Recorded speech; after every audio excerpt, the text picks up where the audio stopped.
welcome into the Illini Inquirer podcast. It's Jeremy Werner, Derek Piper. After dark here, as Illinois gets a big road victory, 88-73. Derek and I back in Illinois. Joey Wagner covering us up in Michigan. He'll have all the coverage from there. But Derek, what a bounce back performance from Illinois after a lackluster performance against Maryland. We'll talk all about that. But how can we not start with Coleman Hawkins? I've never seen a line like this. 21 points, 10 rebounds, both season highs for him. Shot 3 for 5 from the three-point line tonight. 6 steals, 4 assists, 1 block. I've been going with this the last couple of games, but like you watch Coleman Hawkins, and this is why I've always defended Coleman Hawkins, especially the last 2 years. When he's on the court, his impact is felt. He's giving me Roy Kent vibes, man. He's here. He's there. He's every freaking where. It's Coleman Hawkins. What do you got, Derek? Phenomenal performance. And a phenomenal reference by you. I know it was Ty Rodgers that had the line. I wrote the story a week ago saying, he's everywhere. And then you took that to another level. I don't know if Ty was, if he's riding with us in the Ted Lasso. But yeah, that's a good comp for sure. Whenever you need to be uplifted by life, you just turn Ted Lasso on for an episode or two and you feel a little bit better about the world. It's a great feel-good show, one of the best out there. But, yeah, I mean, a lot of fans got to be feeling good about the basketball that Coleman Hawkins is playing right now. Just his activity is at a 10 and an 11. 6-star performance. Is that going to happen? I know that Joey tweeted at you. Yeah, I didn't see that. I have my grades written down. I didn't go over Coleman Hawkins with you. I went over everybody else. So we will see. But I don't want to steal your thunder. That's a pretty good guess. Yeah. Double-double with the 6 steals and the assist to boot. I mean, he was doing everything. And we know that he's a guy that on the perimeter is just so active and tough for a guard to get by. And, I mean, he's getting in the hand of the cookie jar, like the ability to just go in there and steal it and obviously get runouts going the other way. And one of the issues for Illinois tonight until that second half was not getting enough stops. But Coleman's ability there in that second half to make some of those impact plays, get some defense turning into offense was a huge swing in the game. And the way he's shooting the 3 over the sample size, he didn't make it against Maryland, but I mean, this is a 40+% three-point shooter over the last 7 games. So since Tennessee, he has hit multiple threes in all but one game, Maryland. I'll do the math here a little bit. When you get on a little ramble, give me a minute or two to do the math. It looks like it's 50% from 3 during that stretch. It looks like. Yeah, that's big time. That's big time. And he was coming off a game. He had snapped a 7-game streak where he was in double figures in 7 straight. Obviously didn't reach that against Maryland. And that was a tough thing for Illinois where there's just so much on Marcus Damask's plate that not enough around him, both from Coleman and Guerrier, who I know we're going to get to. He also had a huge outing. So that front court really stepped up. But and then the rebounding. The rebounding is something that, or even early on in Coleman's career, was something that really stuck out. Is just those high energy plays, his ability to go get loose balls and obviously do the things defensively. And now it's all coming together for him. So happy for him. He's stepped up huge in a big spot with Terrence being gone. He played tonight like an A-level player in the league. And if he continues this, I know we chatted a little bit before we hopped on here, we'll be checking those mock drafts to see the updates and see where that's going to be. So yeah, I love tremendous. I love our guys like Jonathan Gavoni at ESPN and the guys at The Athletic do a fantastic job. I'm kind of refreshing every time they do an update. I'm like, all right, can we at least get Coleman Hawkins in the second round? Because Derek, you and I watch enough NBA that this is what the NBA is looking for. A guy who can stretch the floor, a guy who can switch like he does defensively. Listen, Terrence Reed got the most of them at sometimes in one-on-one post-ups. There's not the NBA doesn't employ a lot of those guys. And his switchability, his versatility, his ability to impact the game in so many ways. I mean, he ended up with 4 assists tonight. There was a pass that didn't lead to anything, but he did that cross-court over the head pass that I don't know how he got it there. It was one of the most impressive plays I'd seen all game. Those things, all those skills are why we thought, yes, Coleman Hawkins can play in the NBA. And now we're seeing it come alive. Derek, what do you think? Is this just a senior who has wrote it out, finally all clicking? I give him so much credit. His role, we didn't know sometimes what it would be. Sometimes he said things in the offseason we're like, is this guy going to stay here? He has stayed here despite all these other guys transferring, and him and Brad Underwood have gotten the most out of him. Brad has coached him up, put him in a role that I think has worked really well for him. Playing the 5 this year is far better for him. Sorry, Dane Danger, it's gotten in the way of any of your minutes, but it has just been awesome to see him blossom and to see all this hard work really pay off. 100%. Yeah. I mean, there's a number of things that obviously go into it. It's is having that patience and just persistence to work through it and understand that, yeah, I mean, Kofi's there for a handful of years early on, and you got to adapt around him, and you're going to adjust to what he's doing. And that, I mean, Coleman came in as a stretch 4, so it's not like he was necessarily playing out of position, but it was a situation where the offense was built around feeding the ball inside to Kofi. And to Coleman's credit, he was probably the team's best entry passer a lot of the times. Just didn't necessarily have that high-low dynamic you'd ideally want, because Coleman wasn't shooting the 3 as consistently to really maximize that as far as the 2-man game there. But and he even told us back then, and it was no knock on Kofi, it was just that he, up to that point, really wasn't offensively able to show us his full game, because there wasn't as much opportunity for him to have offense run through him.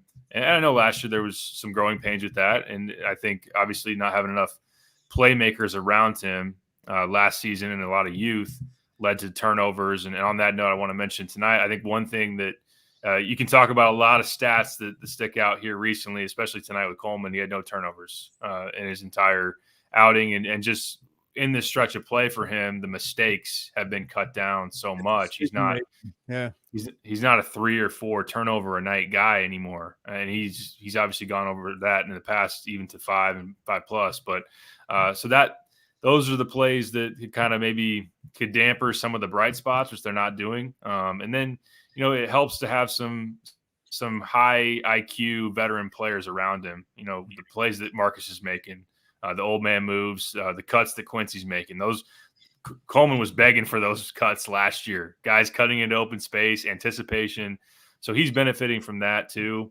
But the 3-point shot has been such a huge piece of that NBA stock in particular, and really to make that dynamic where he's playing the 5 so hard for teams to deal with. Because you saw it tonight. I mean, he's going to give up some points if the ball gets inside against a legit strong 5-man with Coleman. That's just not his game.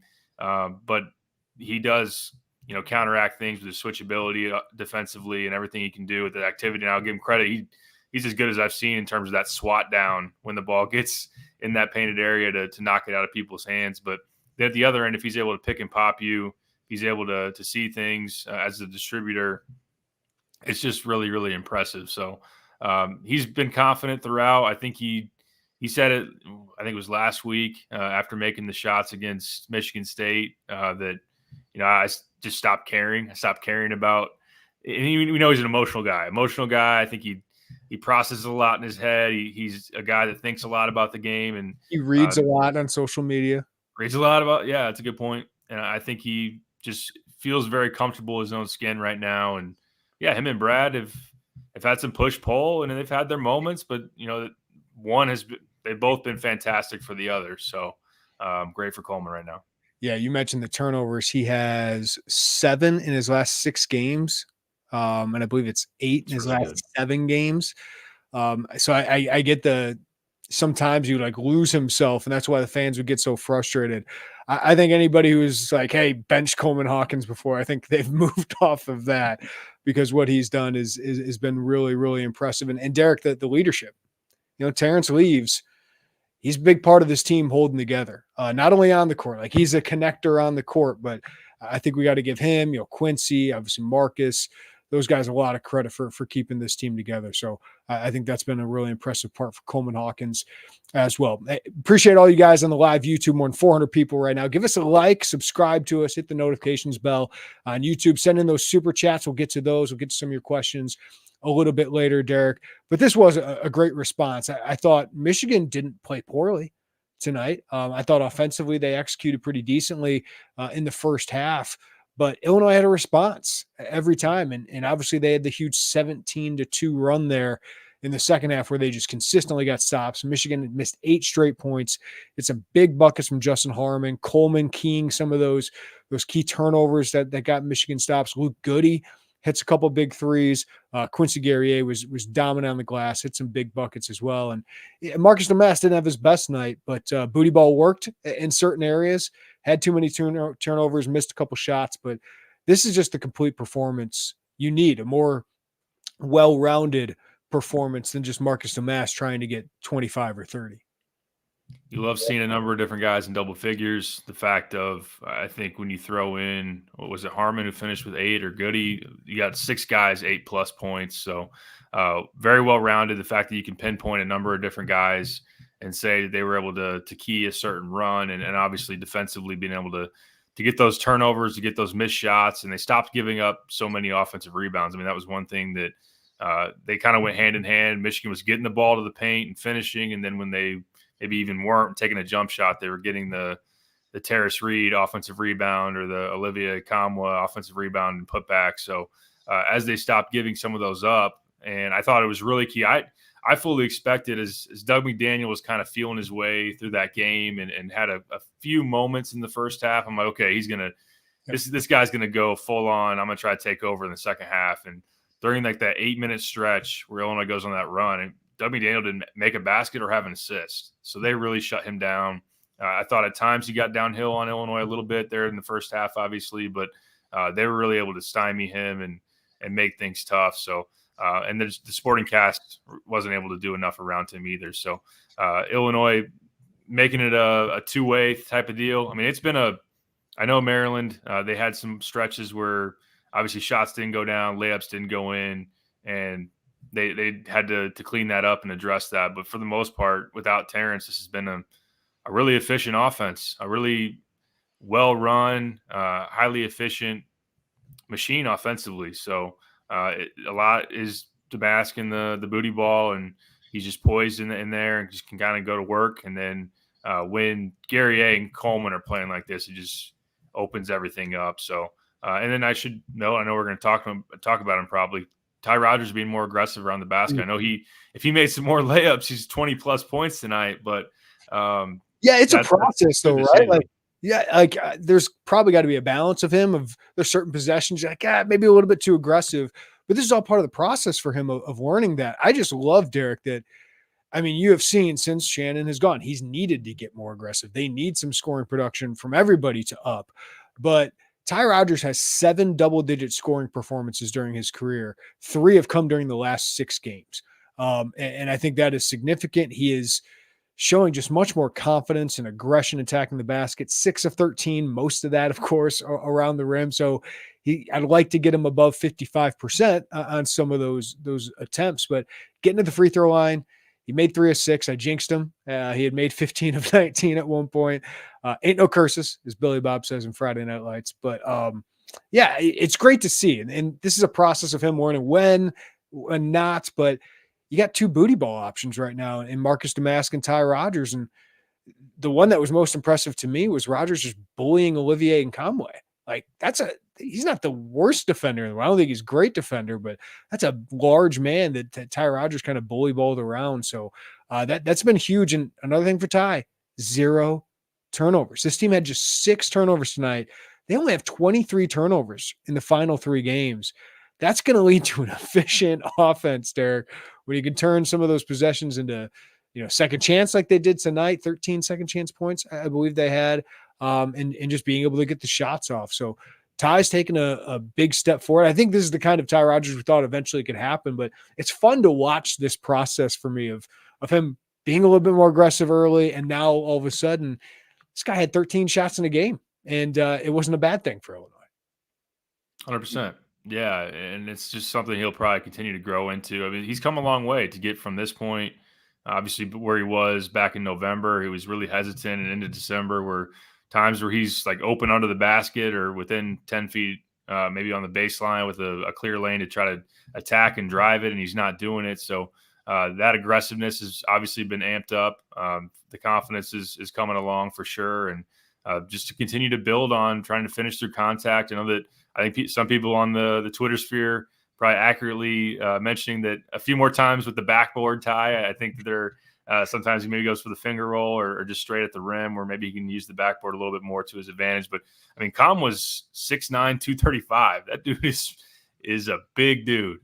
So he's going to get some easier, more forgiving matchups and frames to run into as this thing goes along. But it's great to have his aggressiveness because it makes teams actually have to defend him. Now, you'll still maybe run into some teams, I think you will, that will maybe stick to the center on him, and but then you can work that thing into trying to get a point guard, whoever he's guarding, into a switch, and whether it's Marcus or Ty. But that was encouraging, and Illinois just put an immense amount of pressure on the rim. Like for Ty to do that, for Marcus doing what he's doing, Quincy on the glass going to the basket, and then the cutting. I mentioned it again, like Quincy cutting, Justin cutting. And then like Luke has a nice offensive rebound and put back where Doug McDaniel's supposed to block him out. And that's obviously a mismatch. And they just put so much pressure on Michigan where they couldn't stop Illinois' aggressiveness and physicality around the bucket. Yeah, 13 offensive rebounds for Illinois. Crimson, 1999 super chat. Appreciate you, man. A little cash for the beer money jar. You guys are more than earned it. We got to send this to Wagner. He gets to get a couple beers with Scott Ritchie, the News Gazette, up at Ashley's, man. That's the sad part about going up there. We've had some good time up in Ann Arbor at Ashley's Bar. I want to get to a guy we haven't seen in a while. We appreciate you, Crimson. We'll get some more questions here coming up. I want to get to a guy that got to on the court tonight. But first, Derek, we got to bring this up. It's a tough time to be Juwan Howard. His team's 7-11. They're at the bottom of the Big Ten standings now. They did get a win against Ohio State. The Fab Five showed up. The Fox broadcast tried to do their best to pump up Juwan Howard. Reading some of those guys, including Brendan Quinn of The Athletic, they think he might have more time, but this is obviously trending in the wrong direction. But he has never trended in the right direction against Brad Underwood. Given how good Michigan has been for the most part under Juwan Howard, to fall to 0-7 against Brad Underwood, why does Brad own Juwan? It's a great question. I'm going to write about it. So I'm going to try to give you some answers as far as that goes. Think of the pros that have been in that program. Hunter Dickinson, no matter, I love him. I love everything about him for college basketball. I love that he's a villain and embraces it and doesn't seem fazed by it. He seems to feed off it. So I just think he's great for college basketball. But he's a hell of a basketball player, no matter what you think of him. And they never beat Illinois. That's insane. No, absolutely. And I think that there is something to be said. Now, it would have been maybe more of a focal point tonight, like if Terrence Shannon is active, because one thing that has contrasted between the two is some of the NBA draft decisions that have gone Brad's way versus the NBA draft decisions that have gone against Juwan, where he's had early exits that guys like, has anybody heard from Moussa Diabate in a while? Or, Jet Howard's now down in the G League. I know that. And that was documented in Brendan Quinn's piece, is some of these NBA decisions, early entries. I mean, you can't blame like Kobe Buffkin and even Howard in that sense of being first round picks and getting that money that you get as far as that goes. But Caleb Houston, yep, same thing. And for Brad during that stretch, I mean, for a while it was, Illinois had Io and Michigan didn't. And obviously Kofi was a big part of that as well. And Kofi being able to own the matchup, which we saw play out not only with Hunter, but you saw what Trace Jackson Davis looked like against Illinois when Kofi was no longer there. And obviously that was a different dynamic when Kofi was in the middle.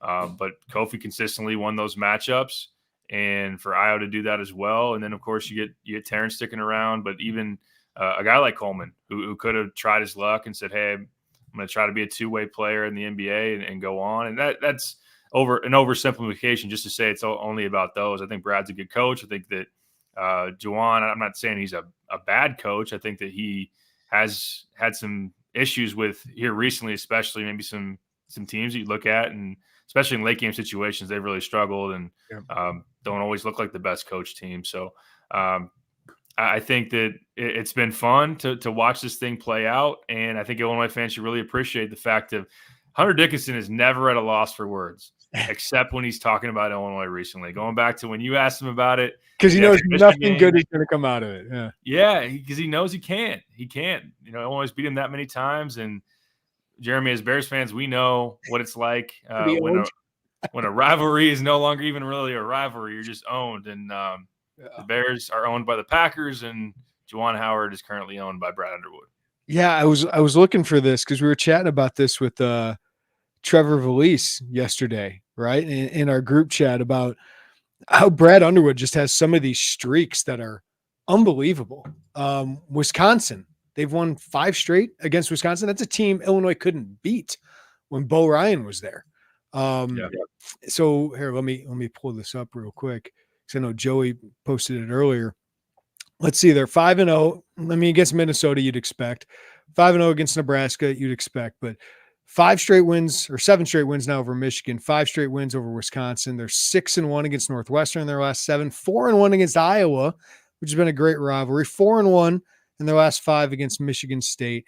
Their worst are Purdue 1-4, Maryland 1-4, Ohio State 3-4. We always remember Penn State, of course, is a thorn in their side because they lost 3 straight last year, and Indiana has recently been a thorn in their side with losing 3 straight. But that tells you how Brad Underwood's been against his peers. Pretty dang good. I mean, nobody's won more Big Ten games in the last 5 seasons.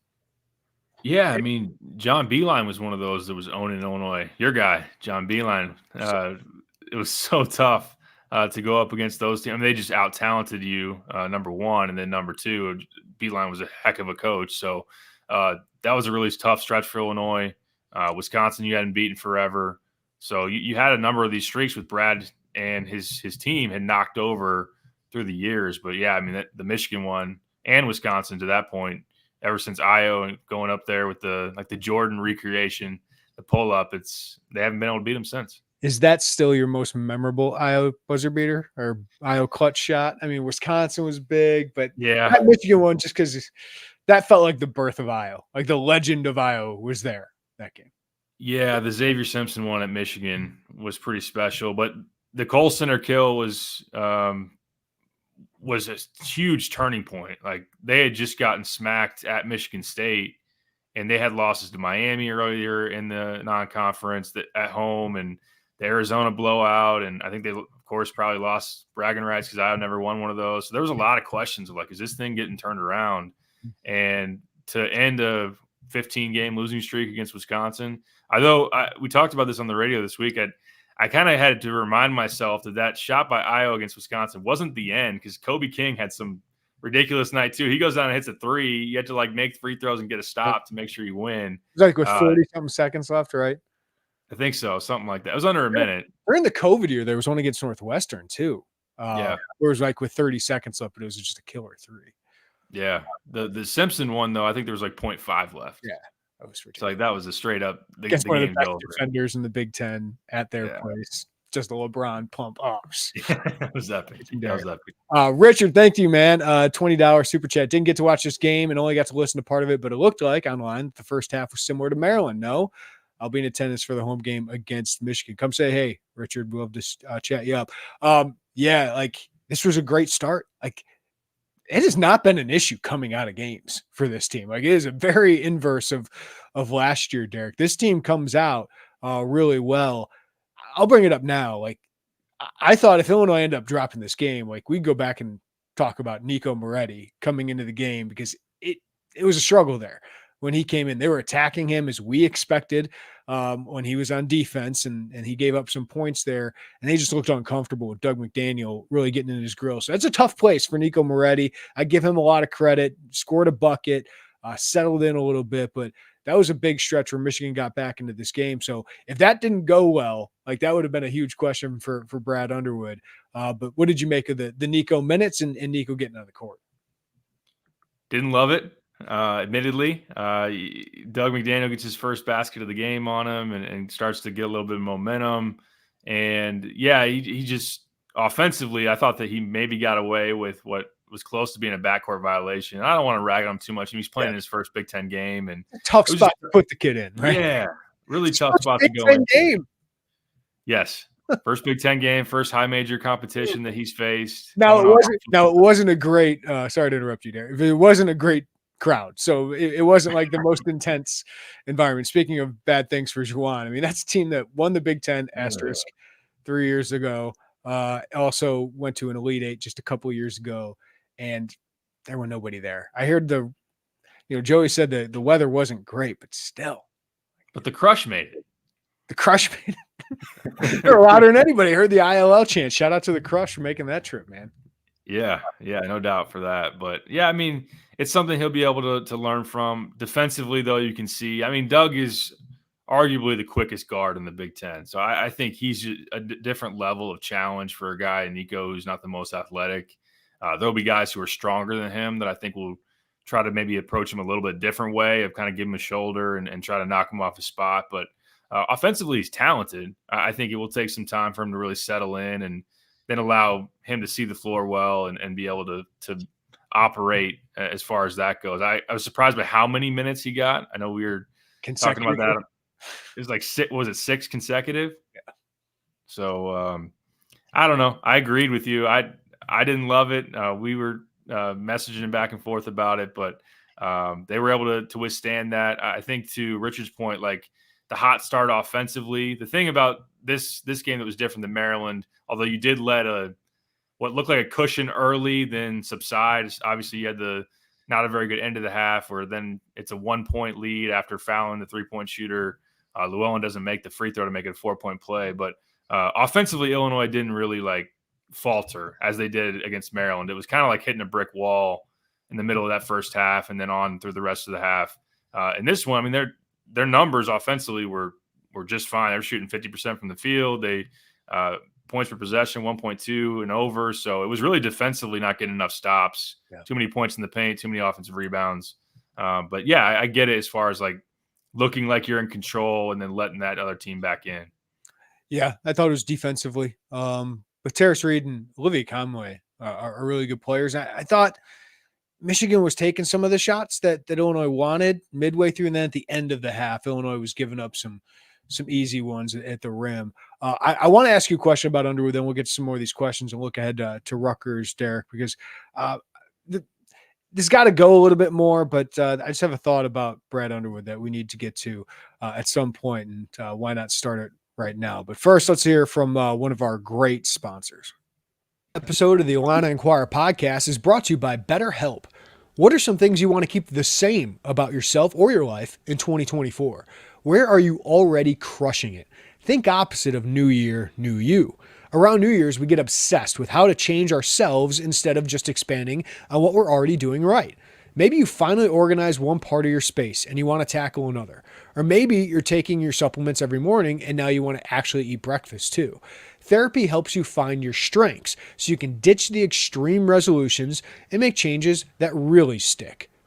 If you're thinking of starting therapy, give BetterHelp a try. It's entirely online, designed to be convenient, flexible, and suited to your schedule. Just fill out a brief questionnaire to get matched with a licensed therapist and switch therapists at any time for no additional charge. So celebrate the progress you've already made. Visit BetterHelp.com/Illini today to get 10% off your first month. Again, that's BetterHelp.com/Illini to get 10% off your first month. That's BetterHelp, HELP.com/Illini. All right, Derek, we do got to talk about Sincere Harris making his first impact on a game this year. Which doesn't burn the red shirt, does it? I don't think so. It doesn't get credit for the foul. I mean, it felt like after that 10-0 run, it's like, oh no, is this going to be the moment? Sincere Harris celebrating, doing the dance on the baseline. I mean, he pushed it a little bit out there, but come on. Let's give a warning. Like, I agree. Bardo was all over that, so kudos to Bardo for that. Like, let's give him a warning first. He's on the baseline. He's not on the court in play either. So warning. Ball doesn't fib because they missed the free throw. Mari Burnett, good shooter, misses the free throw. But Brad Underwood, what's he gonna? He's never won Big Ten Coach of the Year. What would he have to do to win it this year, Derek? Because this is a year that I think he has if they do certain things. And say Purdue wins the Big Ten, like if they finish second in the Big Ten, a win or two behind Purdue, is that good enough? Like if Greg Gard wins the Big Ten, if Wisconsin wins the Big Ten, I think it's gonna be hard for him. Is that the path? Is it finishing second or winning the Big Ten? Is that a Brad Underwood Coach of the Year finally? Yeah, I would think so. A lot of it is usually relative to expectation, unless there's just some incredibly outstanding performance by a team, even if they are picked towards the top of the league, that they would win it. But I think that, if it's Wisconsin, because they weren't forecasted to be within the top 3 and they win the league, then it's going to be hard to top that. But if it is Purdue, a team that was obviously preseason number 1 and the position they were in, you kind of got to go relative to expectations and also factor in, if Terrence doesn't come back and Illinois is able to weather that storm, that's going to be even another layer as far as an argument for Brad Underwood. So I think that narrative is strong. Like I think if they finish just a game or 2 behind Purdue for second or something, I think that narrative is really strong to keep a team together despite that, to no doubt make an NCAA tournament, to make a run, be a Big Ten contender. I think that could be the case. I think for Painter to win, like, they would need to win the league by a couple of games and go like 17-3, which is possible still for them. I know they got a couple of losses, but they're a freight train. But I just think he's got a real chance. It's pretty amazing he hasn't won, given the last 4 years that they've had. The other guys have been deserving, but I don't know if anyone else, Chris Collins, they would have to finish top 4. I think Fred Hoiberg, I don't think they're going to win enough games to do that. Ben Johnson would have to win like 9 or 10 games. I don't see that happening for Minnesota, even though they're playing hard. And then Chris Holtman's really struggling again in Ohio State. So I think it's going to be Gard, Painter, or Brad, unless Northwestern goes on some ridiculous run here. So he's going to be a contender here. It is crazy that the guy with the most wins over the last 4+ years in the Big Ten doesn't have one yet. So Juwan would have won it the year that they didn't share it. The year that Illinois did share it with Wisconsin, I'd imagine that Greg Gard won it that year. Yep. And that was pretty improbable, just the emergence of Johnny Davis and that whole thing. So and Gard won it in 1920 when Illinois, obviously would have made the tournament because they won the league that year. That was a 3-way tie. Yeah, Maryland, Michigan State, and Wisconsin all at the top of the league that season. Wisconsin was projected to finish 5th, right? Because that's what they projected. Of course. And then last year, right? No, it was Chris Collins. Oh, okay. Which he deserved it. It's pretty amazing Painter hasn't won it since 19, given the run there. Purdue, I think Painter's right behind Brad Underwood for most wins in the Big Ten during the last 5 years. So yeah. Number 1 and number 2 right there. When you have expectations, I always kind of hated that. Like, why didn't Bill Belichick win more Coach of the Year awards, or Harbaugh in the Big Ten the last couple of years? I've kind of been like, yeah, he should probably win a couple more of these, but it's usually based on expectations. Yeah, no, I'm with you. I think that even if Terrence were to come back, which I know people probably don't have enough to add there in terms of, he's got the preliminary hearing. What's that? February 23rd now. So yeah, which means unless there's big news out of that, which, I mean, you can always, the whole point of that's going to be, do the cops have enough probable cause to arrest him in the first place? And it sounds like his lawyers want that to be a longer day. So it sounds like it's going to be a more eventful preliminary hearing, but that's not till February. So any legal resolution is 5 weeks away. And that's a best case scenario. If they go to trial, that's after the season, right? The TRO, it's been a week. Hasn't been an expedient decision, as the judge said they were going to have. Maybe it isn't the law, but in a season. And I just have my doubts of whether they'll get that. So, I just don't think this team, and they went to that court case maybe having hope that he would be eligible right away. I just don't think they can set themselves up to think he's coming back. Right. Whether he does or not, that's got to play out. But Brad had kind of mentioned a little nugget there that last Friday before the Maryland game, when his teammates went to the courthouse, it was a disjointed day. And maybe that was part of the reason. I'm sure they were hopeful that day. And I'm sure that was crushing a little bit to know that, hey, this is going to take longer than we expected. Maybe it doesn't happen. I'm sure Brad's not going to address it with us. But I'm sure they've had to have some of those conversations. Like, we can't count on that. And they came out tonight looking like a team that, hey, we can still be really good even if he doesn't come back, our guy. Yeah, no, that's a great point. The fact that they are a together group, motivated, mature, and still very talented, and the way they're operating right now, I thought about it in terms of the way, I don't know what the updated KenPom looks like or if those have been computed, but the fact they come in tonight, they're 10th in the country in offensive efficiency. They're 31st in defense. I would have said that's at least flipped. I would have never thought a team without Terrence to be operating in that realm offensively. They are now 10th in offensive efficiency, 27th in defense, 11th overall. Okay. So what they're doing on the offensive side of the ball without a first-team All-American, a dynamite transition guy, obviously can get to the rim, was shooting the three at a high clip. That's been super impressive. Defensively, there's been some moments. Jameer Young had his way, and there's still some things that they can clean up in terms of defensive rebounding, handling some of these bigs inside, and making sure you're consistently stopping these guards in the league. But second half was really, really encouraging. So losing a first-team All-American, if he doesn't come back, should be a huge, huge case for Brad to win this award if he is, especially within the top 2 in the league. Obviously, if he wins it, I think it's a no-brainer. But if he is second to Purdue, I think that, like we were talking about, unless Purdue just blows everybody out of the water, that Brad's pretty deserving of that. Illinois, according to Bart Torvik, since Terrence Shannon's suspension, of course, they're 4-2, number 3 offensive efficiency in the country, number 90 defensively. So they have felt Shannon's suspension more on the defensive end. They've gotten better on the offensive end. That's interesting. That's insane. That's insane. 3 in the country offensively is crazy. Yeah, 90th. You gotta pick that up for sure. I mean, Michigan they got some talented offensive pieces. That's kind of the way that they're structured. They've been going to, on the season, they were the worst Big Ten team on the defensive end. Of course, McDaniel, Kamwa, they got some offensive weapons. Williams didn't hurt you tonight. I think he's maybe the most improved shooter in the Big Ten. Didn't show it tonight. So, Michigan, the idea you were going to hold them to 55 and them not score probably was unrealistic. Although the team you play on Sunday, maybe you can do that because they stink offensively. What a segue. You're like a true radio guy, Derek. Rutgers, you got to beat the crap out of this team. I'm sorry. You're at home. I love Steve Peichel and what he's done with that program.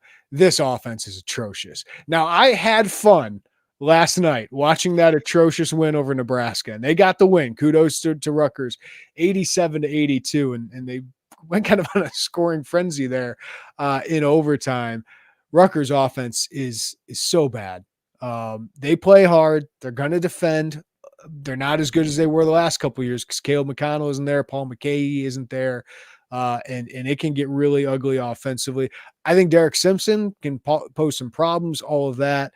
But this is where I want to see this defense clamp down. As we were talking about, like the defense has kind of been an issue the last couple games. Rutgers does defend, but you're just such a better offensive team that Illinois on KenPom is a 14-point favorite. This is one you got to take care of business. Come home, take care of business. And now this is time to separate, Derek. Separate from the middle of the pack, which is very big in the Big Ten. Keep pace with Wisconsin and Purdue, which those are by far the best 3 teams in the Big Ten right now because you got Rutgers, then Indiana or Northwestern on the road, Indiana at home, Ohio State, which is struggling on the road, Nebraska at home. If you can get 4 of these next 5, like you're starting to separate. Absolutely. Yeah. And really with the Rutgers game, as long as Amori doesn't kill you inside, I don't see any reason why you should lose that game. And Coleman did a pretty good job on him in that first matchup. Felt like he was able to make Cliff settle for some of those, 7 to 10 foot hook shots. That's really not his strength. He wants to live at the basket where he's obviously a powerful finisher.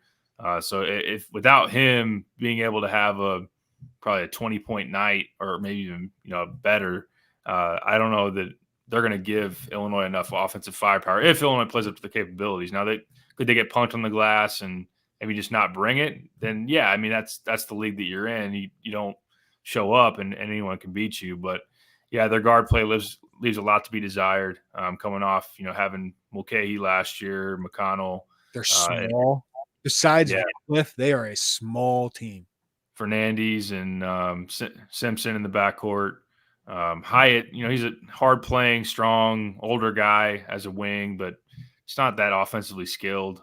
Domask and Rodgers have huge matchup advantages against this team. I mean, booty ball should reign supreme here, and Goody should get open looks. You know what I mean? Like booty ball should work against this team. 100%.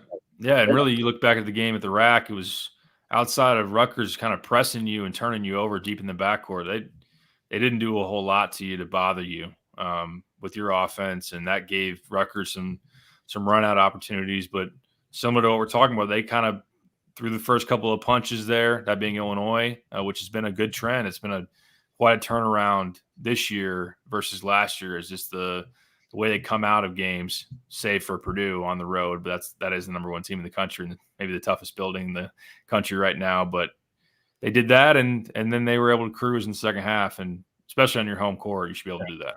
Any Big Ten game, you got to get up for, right? But on paper, there's just such a huge advantage. I got to put this out there. Dom, Brad, I apologize. I've been critical of Brad, but he's doing a great job this year. I got to give it up to him. This is like a big moment. Dom in winning seasons has come on here and railed against Brad Underwood. So, man, he must be doing something right, Derek. 7's a lucky number. 7-0 against Juwan, and that allowed him to see the beauty in what Brad's doing. And look, it's not that Brad is infallible or anything like that. Infallible, right. If I'm using the right word, but I mean, the fact that they've been on this streak over the last handful of years, and the winning streaks, like you said, against some of these teams, and to do what they're doing without Terrence, I mean, I think that says a lot. And then just to be adaptable, like the way they've changed their schemes. This year, it's really worked. Last year, it didn't. You're changing what you're doing in the middle of the season last year for a reason. This year, what they're doing is really working. This is a golden era of Illinois basketball in Big Ten play. Like yes.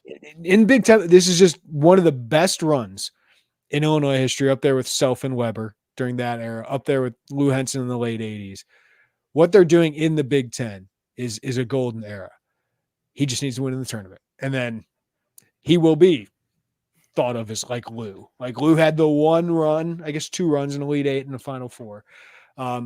If Brad can get one of those, and it'd be pretty amazing if the story is this team, because this team is capable. The one thing we could talk about with Coleman, like the matchups against, some of these bigger lumbering bigs, yeah, they can score on him. But once he gets to the tournament, man, like this team is big, athletic, old, which is really, really important. And while it's not deep, Derek, the top 6 or 7 are pretty dang good. Yeah, for sure. And sometimes it's been those stretch it out big men that have given some of the older school Big Ten teams those problems in the tournament. So Coleman could present that to just about anybody.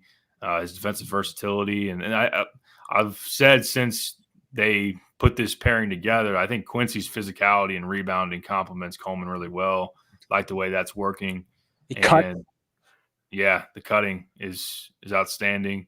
And with the way that they're able to use Damascus like the offensive hub, and it's limited some of the point guard concerns. I'm not saying that it won't pop up at some point. Right. Again, if you get a team that's athletic enough defensively, I think even against Maryland, you wondered, how come Damascus is maybe the only guy that can really create something off the bounce and outside of that. But you can pick holes in a lot of teams in college basketball right now. This team could definitely go on a run. Obviously goes to another level if Terrence were to come back. And I get why there's a lot of angst on that front, because you're saying, look at the way they're playing now. If you put a first-team All-American guy back in, they could go Final Four and whatnot. But even without him, this team could be the one that goes on that run, that breaks through for the people that might be on the fence or just might be waiting to see more from Brad. And that's really the missing piece, like you said. And if they made the second weekend, this would be one of the most beloved teams. Maybe not the greatest team, but the ones with, what was it, the late 90s when they made a surprise run, Kevin Turner on that team. Chris Gandy, that team I know Lante always loves. The Big Ten tournament run, or they won the Big Ten. They won the Big Ten a year they weren't really thought to be a real contender that year for sure. Philip, in a weird way, Sincere Harris' technical foul gives me confidence that he will be at Illinois long term. Listen, he seems to be doing the right things. Yeah. Whether he remains at Illinois probably has a lot to do with what they had in the transfer portal in the offseason. But he does seem like he's serious about this redshirt year, about getting better, and he still looks like he's being a great teammate. So kudos to Sincere Harris. Agree on all fronts. Yeah, I need to do a story, and we've been Joey and I have been asking in the last few availabilities each person's perspective on what they're seeing from Sincere. A lot of positive reviews, so I need to put that thing together. But it sounds like that he's really been a guy that's impressed and even showing sign. I know there's some Austin Hutcherson syndrome you got to be able to factor in here when he's on the practice team and whatnot, the scout team. But Sincere's growing his game, but at the very least, I mean, a guy that is bringing it every day in practice.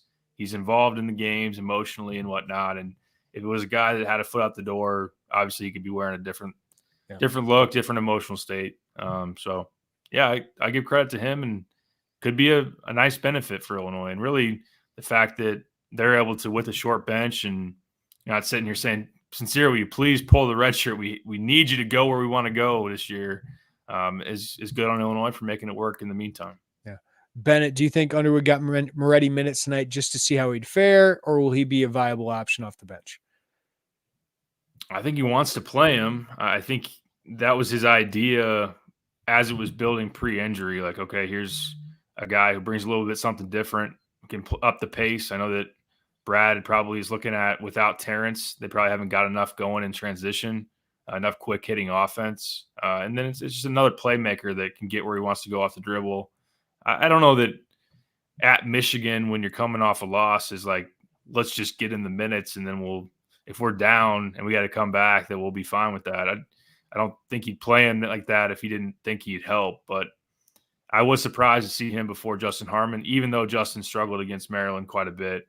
So I'd imagine they expect him to help, but it still remains to be seen how much that's going to play out that way, especially on defense.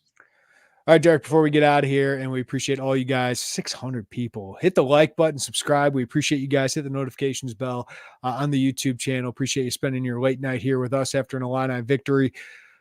Illinois is hoping for a win Sunday, of course, but also on Monday, Derek, as a big-time priority recruit, Jeremiah Fears, out of Joliet, now playing at Compass Prep in Arizona, one of the top prep programs in the country, is making his decision. Top 50 guard on 24/7 Sports and on the composite. He's number 31, 6'3", a scorer, and he's got a big decision to make. He will not be taking an official visit to Michigan because Juwan Howard be there is probably an unknown for Jeremiah Fears, but Illinois has made him a priority for a long time. Know his brother Jeremy went to Michigan State. Hope he's healing up after that terrible shooting up in his hometown. But Derek, how does Illinois feel here going into the home stretch for Jeremiah Fears?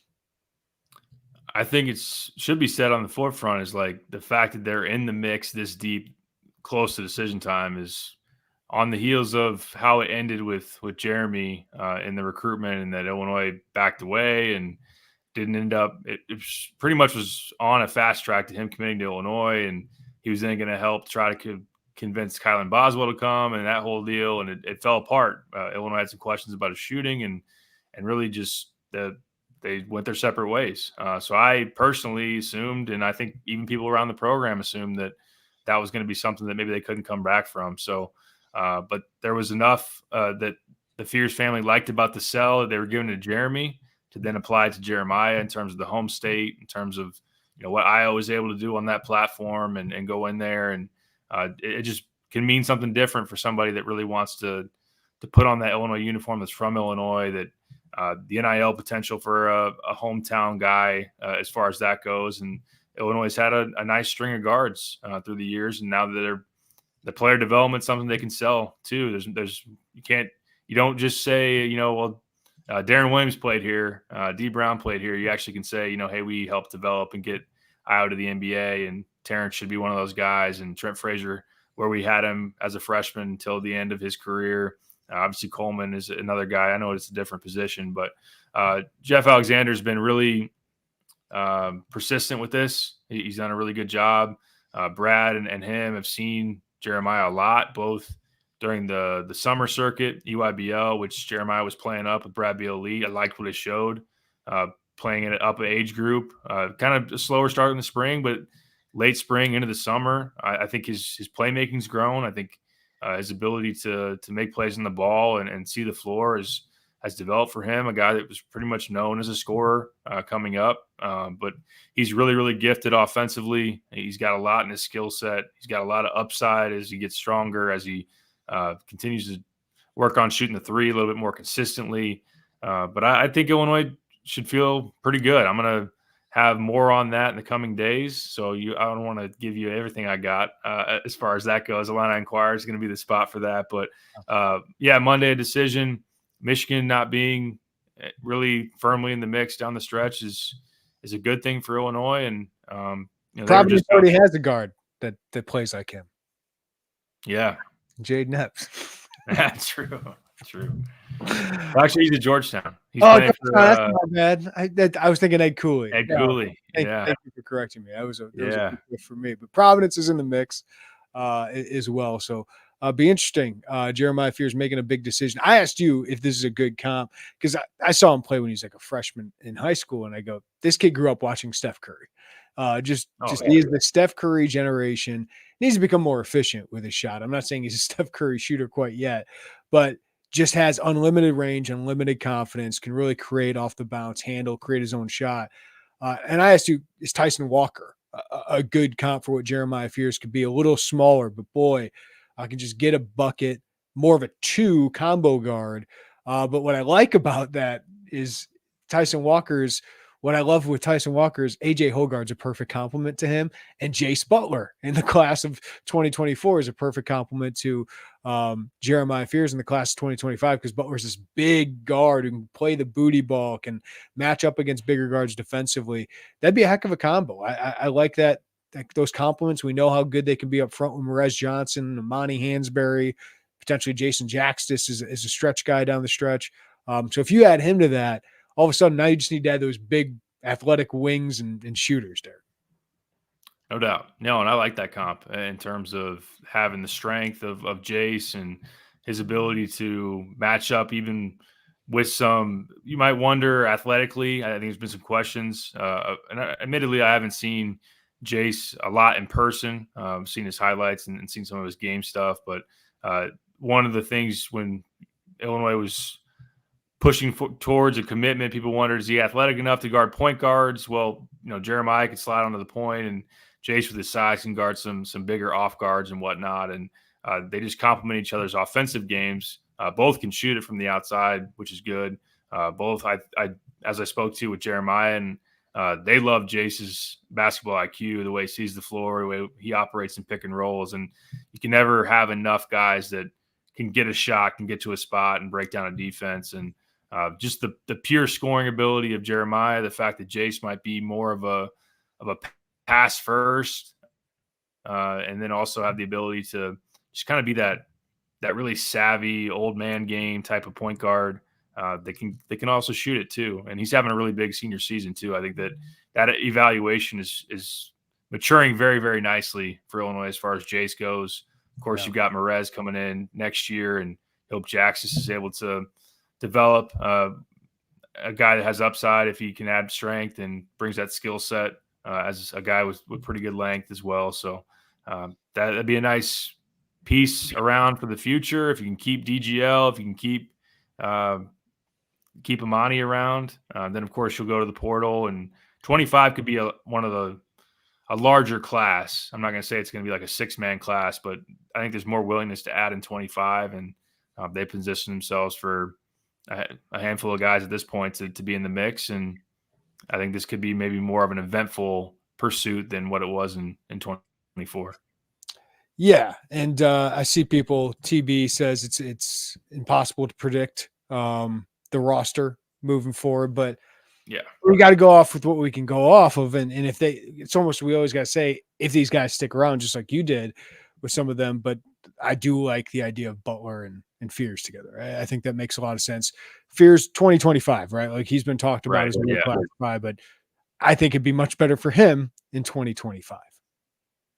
For sure. Yeah. And it helps to align expectations. It helps for a guy. I mean, we're already talking about it. Guys who are in their right class, their original class like DGL and Amani, you come in and you have vets on the team and you're playing on a really good team, you're not getting the minutes you want, then naturally there are questions about, where's their mindset at? Are they sticking it out long term? And it just, Jeremiah, in terms of the reps that he could get, now would you love to have him with Fletch for that year sooner? Sure. And yes, it's a guy that's not planning to be in college for 4 years. So I don't think you're worried about if you bring him in on a reclass, hey, you have him his freshman year versus his senior year further down the road. I don't think you're really thinking about that, but it's more about just kind of class balance. If you get DGL back, which of course you're hoping to, and nothing alarming in terms of that as it stands right now, DGL with Jace, and of course, they're going to go in the portal. They're going to need to for a lot of needs after this season, but let Jeremiah continue to develop, give him another season of AAU, playing high level UIBL, and go out there and just go on the normal cycle and not rush anything. I think that's a big thing with guys sometimes is, and it's not just to one player. It's just kind of maybe the mindset of trying to get to the destination of the league so fast that maybe you just some patience can pay off for some people, and kind of tie it full circle. Coleman Hawkins is a great guy that patience is paying off. Look at you. It's tying this all together. Great stuff, Derek Piper. Thank you to all of the more than 600 people at one point, still 500 and almost an hour into this thing. We appreciate you guys. Thanks for all the support. Those super chats were fantastic, but hit the like button on the way out, subscribe to us, hit the notifications bell. And if you're listening on the podcast, we appreciate you guys. Give us a follow, rating, review, wherever you get your podcasts. I'll have player grades later today. I think most people agree with them this time. There's always some argument about all of them, but I don't think there's going to be any after this one. Derek's going to write about Underwood owning Juwan. People are going to love that one. And Joey is in Ann Arbor writing about the man of the night, Coleman Hawkins. Thank you to everybody for listening, watching, wherever you get it. We'll got plenty coming up at Illini Inquirer. Have a great night, and we'll talk to you next time right here on the Illini Inquirer podcast.